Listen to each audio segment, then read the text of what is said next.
The Minister of Industries, Dr. Ramesh, says that it is important to allocate from the funds of the budget to the industries since it is the only way to boost growth during a crisis-hit period.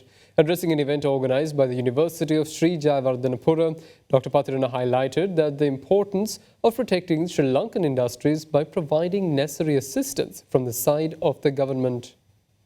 If you consider last year, we have spent about nearly 350 billion rupees for the defense sector of this country. It's the same this year. For last 20-30 years, our defense expenditure has gone up a lot. The capital investment for education sector was nearly 250 billion rupees, whereas we have spent about 300 billion rupees for the health sector development. And we spent another 50 billion for the agricultural sector development, another 40 billion for the irrigation, another 10 billion for the plantation sector development. But unfortunately, if you look at the government expenditure for the industrial development, it's a mere 5 to 6 billion rupees annually.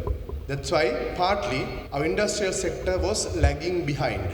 So it's necessary as policymakers, that's our prime duty, but country had seen other important matters including health and education and infrastructure development as their priorities. But now we have realized at the time of economic calamity, unless you develop the manufacturing sector of the country, unless you develop the entrepreneurship of the country has no future. Like the silver lining of the dark cloud, Sri Lankan manufacturers had come forward to assemble cars in Sri Lanka during last 2 years because we did not import cars from the other countries. So 10 manufacturers assemble cars in Sri Lanka now. More importantly, some of them are connected to the global value chain.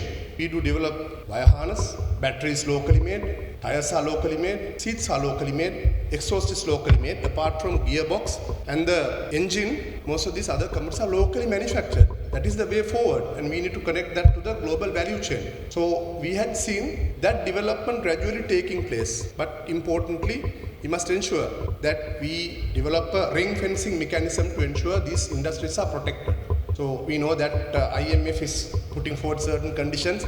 You have to remove your import restrictions gradually, and you have to connect with the World Trade Organization, some of the parameters they provide. But it is important that we provide some assistance, safety mechanism to Sri Lankan industries. We have seen development of some of the sectors during last couple of years' time, which we need to invest and protect on the long run. Whatever the industrial ministry could do in relation to policy making and also to safeguard some of the industries in this country, we would do utmost with the help of yours.